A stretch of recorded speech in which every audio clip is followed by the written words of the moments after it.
A Bíblia fica desconfortavelmente confortável, até mesmo eu diria feliz em promover um tipo particular de medo.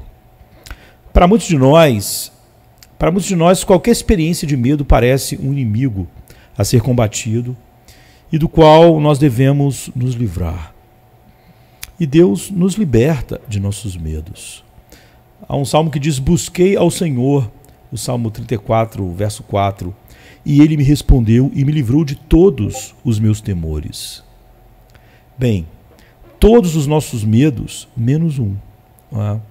Porque apenas 3 versos depois, o rei Davi escreve: o anjo do Senhor acampa-se ao redor dos que o temem. Ó, temei o Senhor, vós, seus santos. Salmo 34, 7 e 9. Assim, confiar em Deus lança um certo tipo de medo fora e acende outro. Até mesmo, na verdade, ordena outro. Você que deseja ser livre de seus medos, tema ao Senhor. Então, uma parte significativa da maturidade é aprender a não temer o que não devemos temer e a temer cada vez mais, até com alegria, aquilo que devemos temer.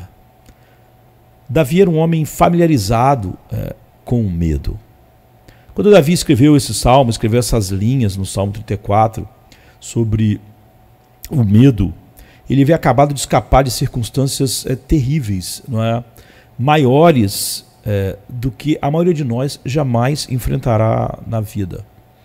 Então, o homem mais poderoso da terra, inflado de ciúme, intenso e violento, o caçava como uma presa. É o que diz 1 Samuel 20, verso 33.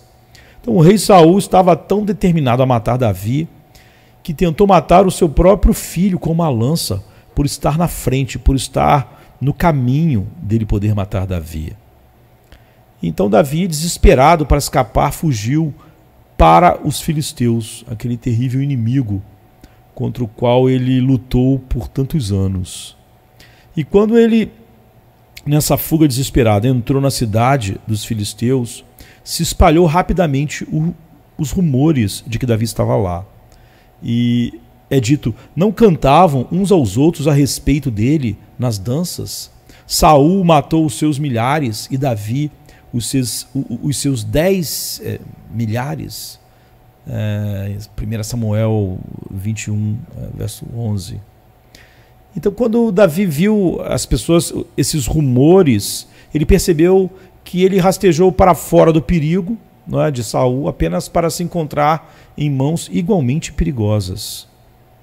E, aterrorizado com o que o rei filisteu poderia fazer com ele, Davi ele fingiu estar louco para parecer tão lamentável e inofensivo que fosse poupado. Ele começou a babar pela barba, a cair no chão, a ficar num canto babando, como você pode ver em 1 Samuel, por exemplo, 21, 13. Eu posso dizer que, quaisquer que sejam os medos que possam nos atormentar, ainda não precisamos fingir loucura e ficar babando pela rua para sobreviver. E a gente pode dizer que essa foi apenas uma cena assustadora de centenas que Davi enfrentou em sua vida. Davi lutou contra leões. Você já lutou contra um cachorro bravo, não é? É tão difícil. Mas Davi lutou contra leões e ursos com a mão, não é? Apenas com o material de um pastor. Ele desafiou o gigante quando ninguém mais pôde fazer. Grandes homens, grandes heróis de guerra não tiveram coragem. Ele fugiu e se escondeu em cavernas do seu próprio rei por anos e anos. Davi suportou traição e rebelião liderada pelo seu próprio filho. O seu próprio filho queria matá-lo, caçou ele para matá-lo. O envergonhou diante de toda a nação, de várias formas. Então este homem, Davi, estava bem familiarizado com o medo, com medos indomáveis, com medos persistentes, com medos desesperados. E Deus ele usou esses medos para ensinar a ele e através dele a nós o temor de Deus, o temor do Senhor. E nós devemos pedir que Deus nos ensine a ter medo correto, não é? À medida que Davi experimentou a liberdade de seus medos mais sombrios, ele aprendeu um medo mais profundo, mas também eu diria mais doce. Ele diz: venham, ó filhos, ouçam-me, eu vos ensinarei o temor do Senhor. Salmo 34, verso 11. Então a vida cristã é cheia de paradoxos, mas há algo mais surpreendente do que encontrarmos a liberdade do medo aprendendo a temer. O temor de Deus é um abraço no nível do coração da intensidade de sua santa e soberana autoridade sobre todos e sobre tudo. É uma admissão de que Deus é digno da nossa admiração, devoção, reverência e admiração, e de que tudo está em suas mãos e que Ele faz todas as coisas como quer. Mas é muito mais do que uma admissão, é uma submissão com a face em terra, no pó, tremendo interiormente na alma, toda a vida diante desse grande e soberano Deus. Um coração que sente quão pequenos, pecaminosos e indignos somos perto dele, e ainda assim ousa em Cristo se aproximar dele. Então aqueles que temem a Deus receberam sua graça e misericórdia, sem diminuir ou marginalizar tudo o que o torna terrível para os pecadores. Na verdade, as mesmas coisas que nos assustariam sem a graça soberana de Deus sobre nós em Cristo, apenas aumentam a nossa experiência de sua graça. Então sim, o temor de Deus nos humilha. Salmo 34, 2. Lembrando-nos de quão baixos e pecadores somos diante dele, mas também nos inspira a buscá-lo mais. No verso 4, Davi diz: busquei ao Senhor e ele me respondeu e me livrou de todos os meus temores. Já no verso 15 diz: os olhos do Senhor estão voltados para os justos e os seus ouvidos atentos ao seu clamor. No verso 18 ele diz: perto está o Senhor dos que têm o coração quebrantado e salva os contritos de espírito. Então dificilmente podemos conceber um Deus que seja terrível e ao mesmo tempo compassivo, severo e gentil, justo e perdoador, irado e acessível, exaltado e disponível. Então aquele que teme a Deus se recusa a abrir mão daquilo que o perturba a respeito de Deus, porque deseja conhecer, desfrutar e servir ao verdadeiro Deus e não a um Deus que ele concebe. Então ele espera que qualquer Deus digno da sua devoção o perturbe como criatura, mesmo que fosse perfeito, e ainda mais como uma criatura pecadora. E a Bíblia fala sobre algo ainda mais profundo, em nós nos deleitarmos em temer. Ou seja, esse temor de Deus não é, como muitos supõem, de maneira errônea, que está em conflito com a nossa alegria em Deus, que o temor de Deus está em conflito com a nossa alegria. Mas, na verdade, é o peso e a intensidade da alegria em sua mais plena e bela, eu diria, floração para produzir os frutos. Então você pode observar quão intimamente o Salmo 34 ele vai entrelaçando a plenitude da felicidade com a gravidade e grandiosidade do temor piedoso. Ele diz assim: ó, prove e veja que o Senhor é bom. Bem-aventurado o homem que nele se refugia. Ó, temam o Senhor vocês, seus santos, pois aqueles que o temem não têm falta de nada. Salmo 34, 8 e 9. Então o homem que teme ao Senhor não é considerado, não considera, aquele coração que realmente teme ao Senhor, não considera Deus inacessível ou desagradável. A glória, o poder, a sabedoria, a justiça e a misericórdia do Senhor são todos temíveis para Ele, muito acima e além de qualquer um ou qualquer outra coisa em toda a criação. Mas ao mesmo tempo se tornaram doces para Ele também. Tudo, eu diria, tudo o que torna Deus temível agora tem gosto e aparência boa, porque o homem confia nele. Não é? E ele sabe que o Deus temível luta por ele, que o Deus temível o protege, que o Deus temível provê todas as coisas para ele. O Deus temível o perdoa, o Deus temível o ama. Então a fé tornou o terrível temor de Deus em algo amável e seguro. Não é? Essa alegria cheia de medo e medo cheio de alegria não está isolada em apenas um salmo, não é algo isolado na Bíblia. Não é? Por exemplo, nós podemos lembrar que o Salmo 112, verso 1 diz bem-aventurado o homem que teme ao Senhor, que se deleita em seus mandamentos.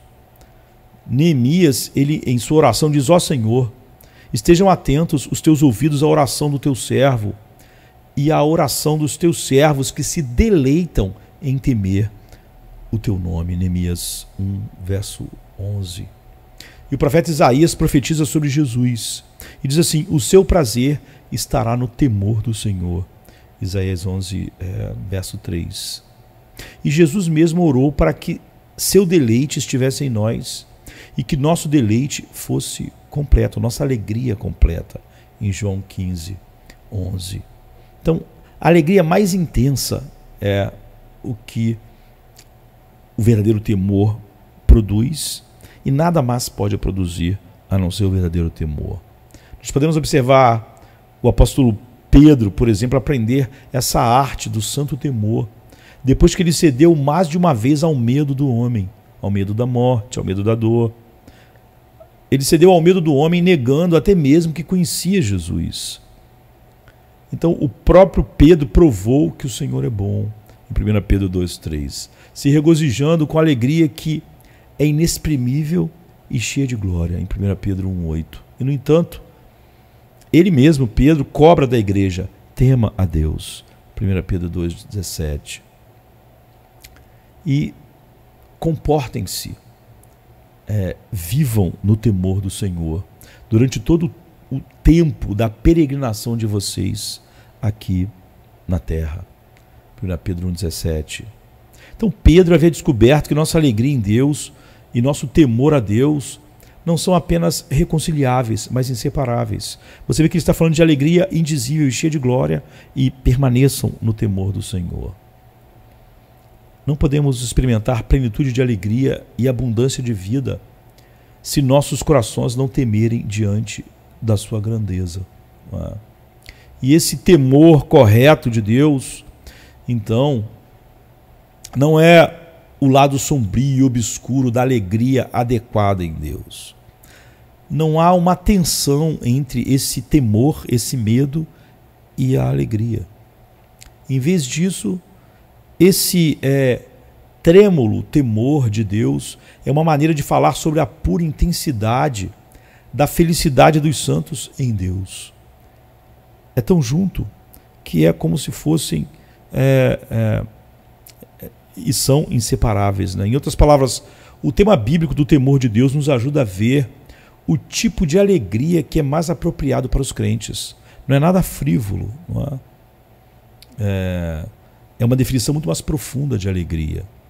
E se não tivermos experimentado maior felicidade em Deus, porque resistimos a tudo que pode nos fazer temê-lo? É possível que essa seja a razão para muitas pessoas não experimentarem alegria indizível e cheia de glória, a felicidade em Deus, porque elas resistem tudo que pode nos fazer temê-lo.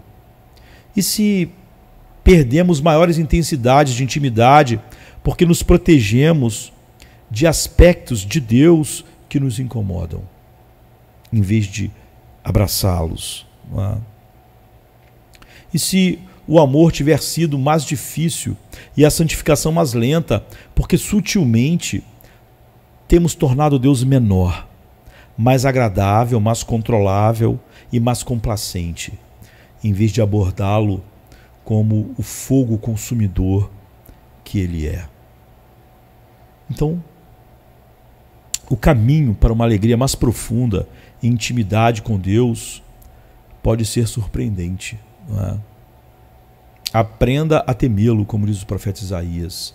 Ele diz assim: que ele seja o seu medo e que ele seja o seu pavor, e ele se tornará um santuário para você. Isaías 8, 13 e 14.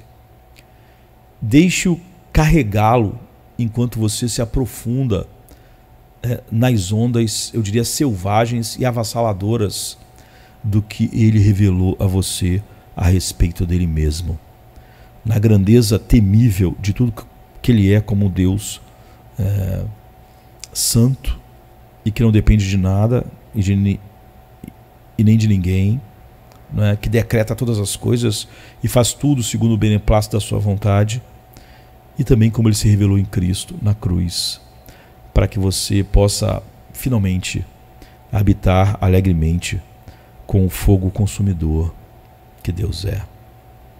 Que a graça do Senhor possa nos conduzir no dia de hoje em temor e alegria, por causa da beleza de Deus, que é terrível e é cheia de graça e beleza, como nós vemos no inferno, vemos na natureza e vemos na cruz. E é assim então que nós podemos viver com santo temor e alegria indizível e cheia de glória. E isso mata todos os outros medos da nossa vida. Amém, queridos. Amém. Venha se cansado estás, e eu descanso darei.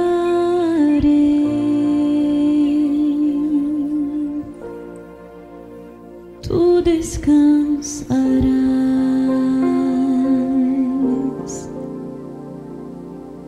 Venha-me se não tens paz, e eu darei paz sem fim. Terás paz sem fim. O meu jugo é leve, o meu fardo graça dá. Tome tua cruz, te darei a paz.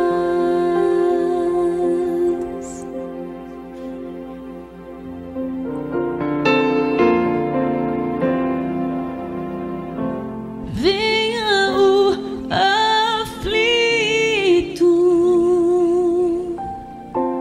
e lhe darei paz. Minha paz darei.